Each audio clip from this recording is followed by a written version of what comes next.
Mga coach, welcome ulit dito kay Trem. Another day, another ulam na naman ang ating hinahanda. At ngayon po ay siyempre, munggo. Yan po, kung tinatawag sa English ay millions. Yan po, no?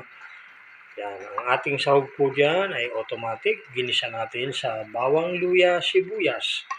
At siyempre, yung dilis po na maliliit. Siyempre, yan po.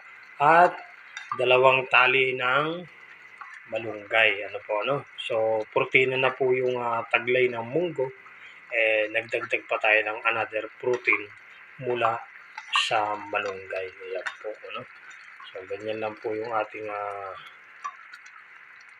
almusal, tanghalian, at hapunan. Ano po, ano? Munggo.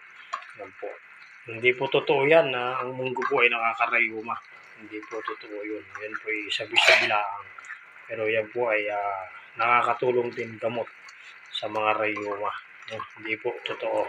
Kaya alisin po natin sa ating isipan ang munggo po, ang mga buto-buto, red beans, black beans, white beans, green beans ay nakaka-rayuma. Hindi po totoo yan, mga kauds. Kaya naman po, tangkilikin po natin ang pagkain ng munggo at isa rin po yan sa mga pagkain gawa ng Diyos. Ano po, ano?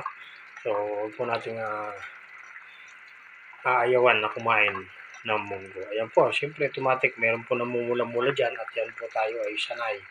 Wala pong niluluto si 3M na walang sili. Kaya maganda po yung sili sa katawan din. Ayan po mga kawoods, kaya po muli, pwede na po ito at tayo na ay kakain. Almusal, tanghalian, at hapunan. Magandang umaga po sa inyong lahat.